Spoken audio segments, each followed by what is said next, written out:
Jérémy Lorca, qu'est-ce qui se passe ce matin à part vos problèmes de vaccin? Ah oui, alors les amis, pour être honnête, j'avais commencé à écrire une chronique sur le body positivisme. Vous savez, c'est un hashtag qui fait fureur sur Instagram. En gros, c'est un mouvement qui prône l'acceptation de soi, le fait de se sentir bien dans son corps. J'avais des vannes toutes faites du style moi, je me sens bien dans mon corps, mais je suis quand même mieux dans le corps des autres. Coucou Ben H.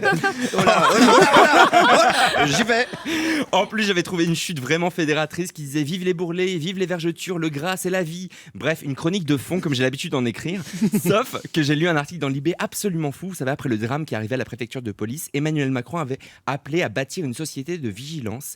Et c'est pas tombé dans l'oreille d'un sourd, puisque lundi, la fac de Cergy-Pontoise a envoyé un questionnaire à ses 1800 enseignants pour qu'ils dénoncent des signes précurseurs de radicalisation chez leurs étudiants ou chez leurs collègues.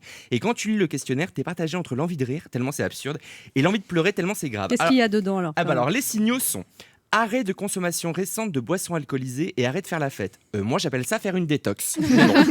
Ensuite, on a port d'un pantalon qui s'arrête à mi-mollet. Donc là, c'est pas la brigade antiterroriste, c'est carrément la fashion police qui doit s'occuper de ça. Hein. Non, parce que si tu aimes les pantacourts, il y a deux solutions. Soit tu kiffes Aladdin, soit t'as un problème avec l'engagement. T'aimes pas aller au bout des choses.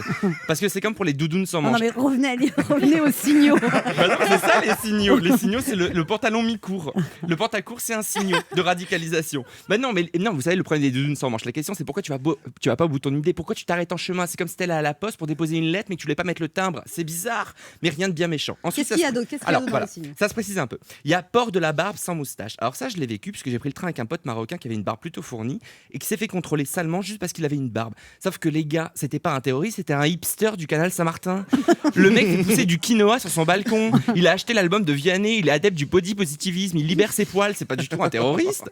Ensuite, dans la liste, il y a intérêt soudain pour l'actualité nationale et internationale. Donc, quand tu es étudiant à Cergy-Pontoise, tu n'as plus le droit de te cultiver. Ensuite, il y a absentéisme récurrent aux heures de prière. Et il faut savoir que les heures de prière, c'est environ 13h45 et 16h30. Ça tombe pile à l'heure du déjeuner et du goûter. Moi, je dis ça, je dis rien.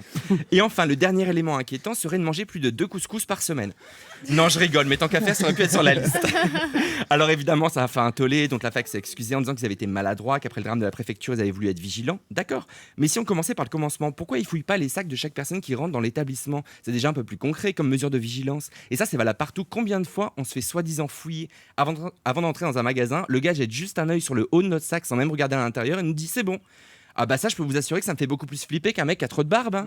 Alors on est dans une époque où on prône l'acceptation de soi, mais ce serait pas mal d'accepter les autres. Il y a des millions de gens qui pratiquent leur religion de manière complètement raisonnable, alors qu'on leur fout la paix. Bien sûr qu'il faut être vigilant, mais la chasse aux sorcières, ça fait un peu Moyen-Âge quand même. Donc essayons d'être solidaires les uns avec les autres, serrons-nous les coudes et surtout, mettons-nous tous d'accord sur un point fédérateur. Vive les bourrelets, vive les vergetures, le gras c'est la vie. Anne Romanoff sur Europe 1.